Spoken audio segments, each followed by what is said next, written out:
नमस्कार, आप देख रहे हैं न्यूज इंडिया। आपके साथ मैं हूं निदा अहमद। देश भर में रक्षाबंधन का त्योहार मनाया जा रहा है, तो वहीं दूसरी तरफ राजनीतिक गठबंधन INDIA का मुंबई में महाजुटान हो रहा है। बैठक में हिस्सा लेने के लिए विपक्षी दल के नेता मुंबई पहुंच रहे हैं, तो वहीं दूसरी मीटिंग से ठीक पहले राजनीतिक दलों के अलग अलग सुर भी सुनाई दे रहे हैं। कई दल अपने अपने नेता को प्रधानमंत्री का चेहरा बता रहे हैं। आम आदमी पार्टी की तरफ से अरविंद केजरीवाल का नाम PM कैंडिडेट की रेस में शामिल किया गया, लेकिन बाद में पार्टी ने इसे खारिज कर दिया। भले ही पार्टी ने इसे खारिज कर दिया हो, लेकिन दबी आवाज में PM की रेस में अरविंद केजरीवाल को माना जा रहा है। तो वहीं समाजवादी पार्टी की तरफ से अखिलेश यादव इस रेस में शामिल है। राहुल गांधी, ममता बनर्जी, नीतीश कुमार का नाम पहले से ही PM कैंडिडेट की लिस्ट में जुड़ा हुआ है। अब ऐसे में सवाल यह है कि क्या इस बैठक में एक चेहरे पर बात बन पाएगी, या फिर 2 दिन तक चलने वाली इस बैठक में कुछ और तय होने की उम्मीद है, क्योंकि इन्हीं 2 दिन में तस्वीर पूरी साफ होनी है। अब PM मोदी बनाम कौन, ये बड़ा सवाल है, क्योंकि एक तरफ तो प्रधानमंत्री नरेंद्र मोदी का चेहरा और वहीं दूसरी तरफ इस चेहरे को टक्कर देने के लिए विपक्ष का चेहरा कौन होगा, इस पर सबकी नजर जो है वो बनी हुई है। क्योंकि 4-5 नाम ऐसे हैं जो लगातार रेस में आगे बढ़ रहे हैं, जिसमें चाहे नीतीश कुमार की बात कर ले, ममता बनर्जी की बात कर ले, या फिर हम अरविंद केजरीवाल की बात कर ले, राहुल गांधी की बात कर ले, और अब दबी सुर में समाजवादी पार्टी की तरफ से अखिलेश यादव का नाम भी सामने आ रहा है। तो अब जिस तरीके से विपक्षी गठबंधन की तीसरी बैठक मुंबई में हो रही है, यहाँ पर फिलहाल 5 तस्वीरें आपको हम दिखा रहे हैं।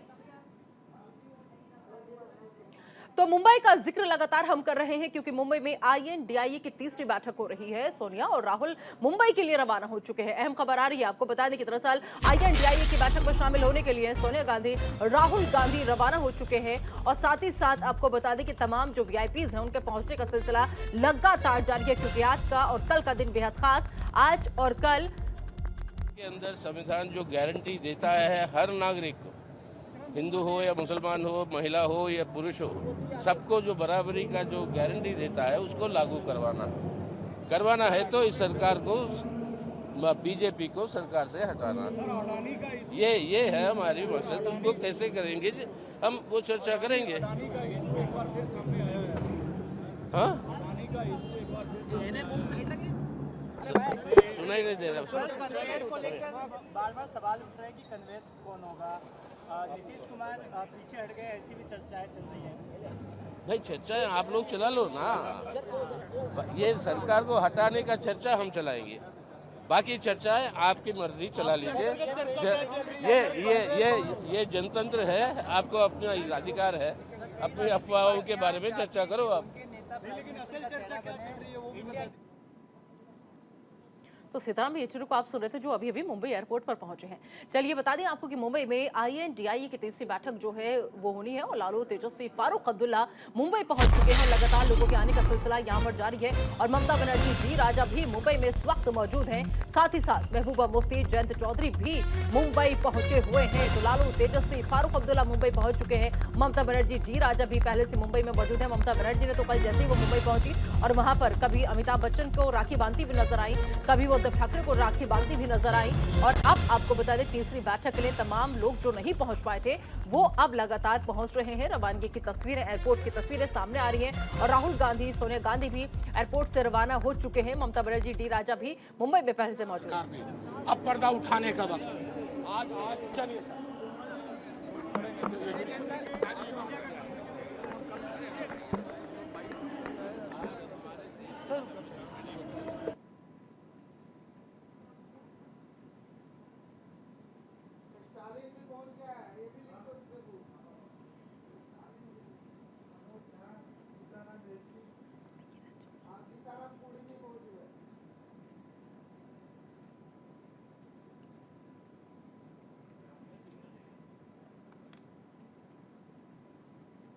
और चलिए अब इस खबर पर ज्यादा बातचीत करने के लिए हमारे एडिटर आशिफ इकबाल हमारे साथ जुड़ चुके हैं, और साथ ही साथ हमारे साथ आपको बता दें बीजेपी की तरफ से ऋषभ तिवारी जी, जो कि बीजेपी के प्रवक्ता है, वो जुड़ चुके हैं। सर, आपका स्वागत है। और साथ ही साथ हमारे सहयोगी लखनऊ से नीरज मिश्रा भी हमारे साथ मौजूद हैं। सबसे पहले ऋषभ तिवारी, मैं आप ही के पास आऊंगी और आपसे समझना चाहूंगी कि अब जिस तरीके की जो तस्वीरें सामने आ रही है, विपक्ष लगातार ये कह रहा है टेंशन बढ़ी हुई है बीजेपी की, हकीकत में टेंशन है?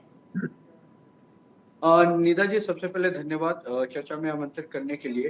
और आपके चैनल के माध्यम से पूरे देशवासियों को रक्षाबंधन की भी बहुत बहुत शुभकामनाएं आपको भी। और पूरी टीम को बधाई। देखिए, हम कोई घबराए हुए नहीं है, डरे हुए नहीं है। डर और घबराहट कहाँ है वो बेहतर दिख रहा है, आपकी स्क्रीन पे ही दिख रहा है कि सारे लोग एक जगह जुट हो रहे हैं, बार बार इकट्ठा हो रहे हैं और आपस में विश्वास दिखाने के लिए कोशिश कर रहे हैं कि हम लोग एक दूसरे से जुड़े हुए हैं। ये भारत जोड़ने की तो बात करते हैं, लेकिन खुद को कितना जोड़ पा रहे हैं ये बार बार बैठक करके वो दृश्य दिख रहा है। जैसे एक नेता बैठक में आता है, उसके समर्थक उसको प्रधानमंत्री बताते हैं, दूसरा नेता बैठक में आता है, उसके समर्थक उसको प्रधानमंत्री बताते हैं। तो अभी तो ये तय नहीं हो पा रहा है कि इनका नेता ही कौन है। और अगर आइडियोलॉजी की बात है तो इनकी आइडियोलॉजी केवल इतना है कि मोदी जी को सत्ता से कैसे हटा दे, विकास कैसे किया जाए, देश को आगे कैसे बढ़ाया जाए, इसके लिए कोई गठबंधन नहीं है, केवल वापस सत्ता सुख को कैसे पाया जाए इसके कुल लिए मिलाकर के आप गठबंधन ये है। कह रहे हैं कि मोदी वर्सेस ऑल है, कुल मिलाकर के ये लड़ाई जो है, ये जो फाइट है वो बिल्कुल। मोदी वर्सेस ऑल है। ठीक है, हमारे एडिटर आशिफ इकबाल भी हमारे साथ लगातार जुड़े हुए हैं।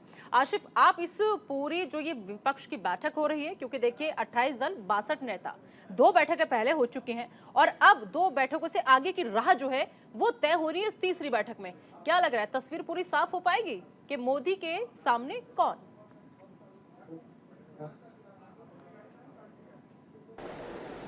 बिल्कुल आप सही कह रही हैं। देखिए, आप सोचिए कि 2023 में भी 5 राज्यों के विधानसभा चुनाव होने हैं, लेकिन चर्चा उस पे नहीं हो रही है, चर्चा 2024 पे हो रही है।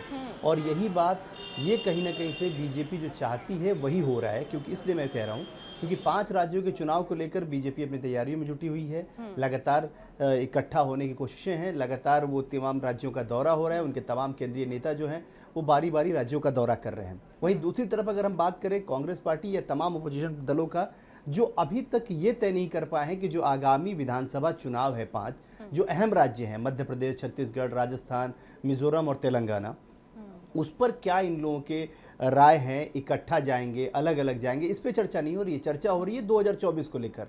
और 2024 को लेकर जो अपोजिशन जो ऋषभ तिवारी कह रहे थे, ये बात बहुत संशय वाली है, क्योंकि हर दल के नेता, और कल आपको पता है कल एक बहुत बड़ी घटना हुई, आम आदमी पार्टी के प्रवक्ता है, राष्ट्रीय प्रवक्ता है, बहुत कद्दावर नेता है प्रियंका, उन्होंने एक बयान दे दिया कि अरविंद केजरीवाल को प्रधानमंत्री पद का उम्मीदवार होना चाहिए और आम आदमी पार्टी ऐसी मांग करती है।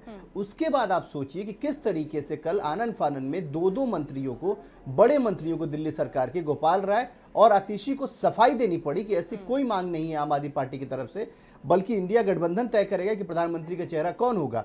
ठीक उसी तरीके से कहानी है जिस दिन आपको याद होगा कि अरविंद केजरीवाल पर अलका लांबा ने एक छीटाकशी की थी, उसके बाद अलका लांबा को साइलेंट करने के लिए दिल्ली के प्रभारी को आगे आना पड़ा और उनको चुप कराना पड़ा। ये सबसे बड़ी दिक्कत है।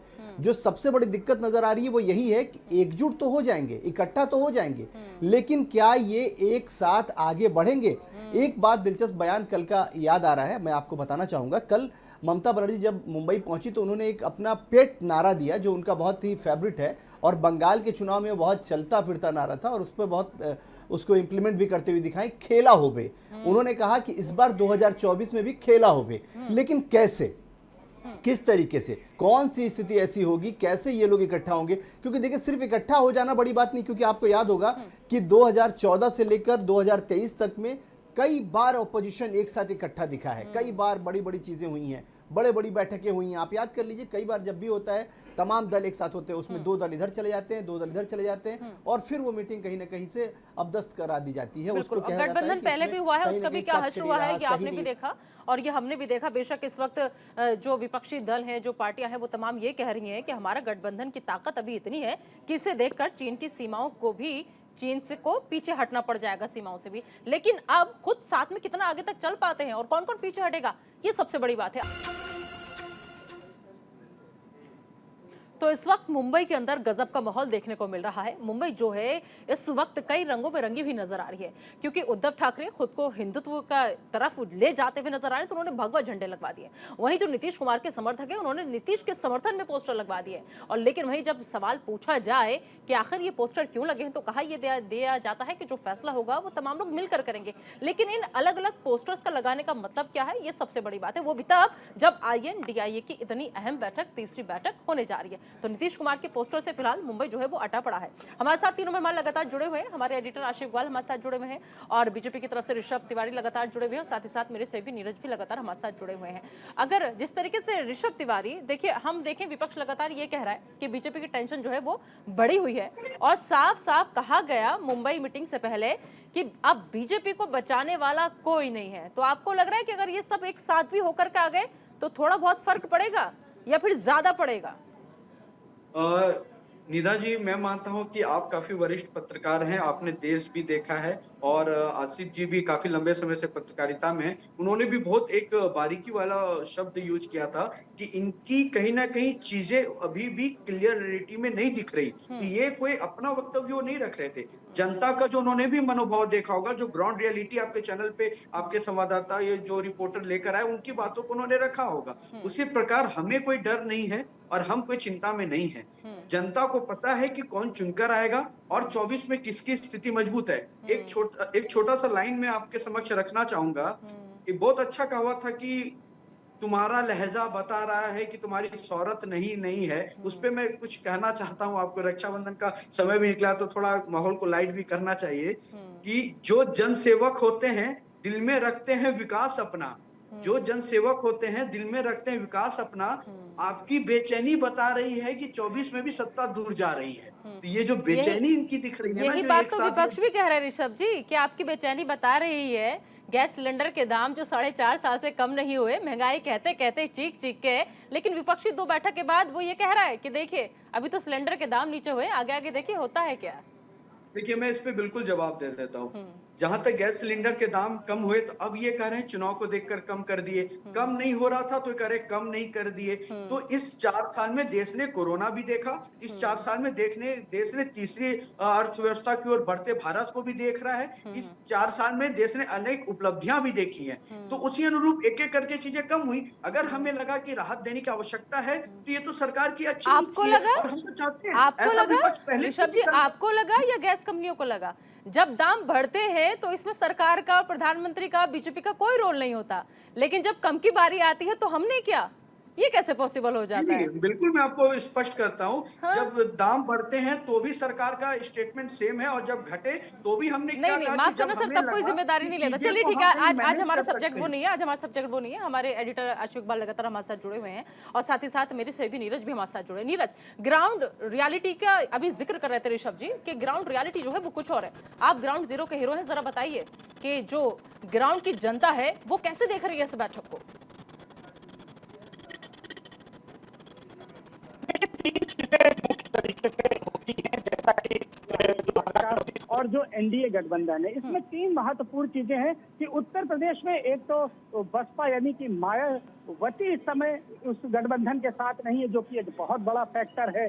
दूसरा फैक्टर ये है कि क्या जो क्षेत्रीय दल हैं जिन्होंने कई सालों से मजबूती में प्रदेश में अपनी पहचान बनाई है, अपना मुख्यमंत्री बनाया है, चाहे उत्तर प्रदेश में समाजवादी पार्टी हो, चाहे बिहार की बात करें, चाहे राजस्थान में की बात करें, या पंजाब में आम आदमी पार्टी, या दिल्ली में आम आदमी पार्टी, इस तरह तमाम जो क्षेत्रीय दल हैं इन्होंने अपनी मजबूती कई सालों से बनाई है।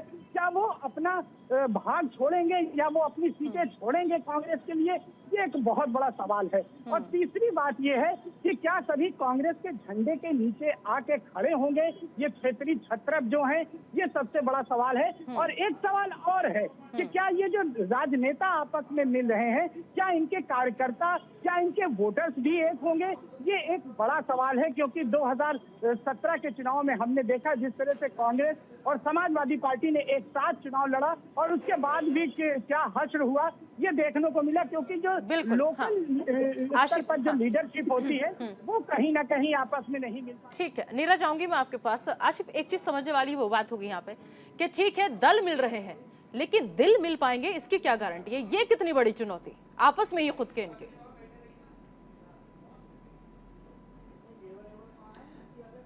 बिल्कुल, इसमें कहीं दो मत नहीं है। और जैसा कि ऋषभ बता रहे थे कि भाई उन्होंने जो तैयारियां हैं, जो बीजेपी ने तैयारियां कर रखी हैं, बीजेपी को कोई बहुत घबराने की चिंता करने की ज़रूरत नहीं है, ऐसा ऋषभ जी कह रहे हैं। लेकिन एक बात तय है कि देखिए घबराहट होती है और ये सबसे बड़ी चीज़ है कि ये पॉलिटिकल नेचर भी यही कहता है, ह्यूमन टेंडेंसी भी यही कहती है, ह्यूमन बीइंग नेचर में ये चीज़ें होती है कि आपके अगर पक्ष में चीज़ें हो रही होती हैं तो आपको खुशी होती है, लेकिन अगर आपके ऑपोजिशन में, आपके विपक्ष में कुछ भी हो रहा होता है तो उसका फिक्र ज़रूर होता है। और देखिए फिक्र तो है, इस बात में कहीं दो मत नहीं है कि वहाँ फिक्र नहीं है। अगर फिक्र नहीं होती तो आपको अजीत पवार जैसे टेंडेंट आदमी को, मैं इसलिए ये कह रहा हूँ क्योंकि ये आरोप उन पे कई बार लगाए गए और खुद बीजेपी के तमाम बड़े लीडर ने खड़े होकर ये कहा था कि अजीत पवार के ऊपर कई सारे दाग हैं, लेकिन वो दागदार शख्सियत को भी आप बुलाते हैं और उसके दाग साफ करते हैं और उप मुख्यमंत्री बना देते हैं। तो ये चिंता जाहिर होती है कि आपको कहीं ना कहीं से अपने कुनबे को भी बड़ा करते हुए दिखाना था।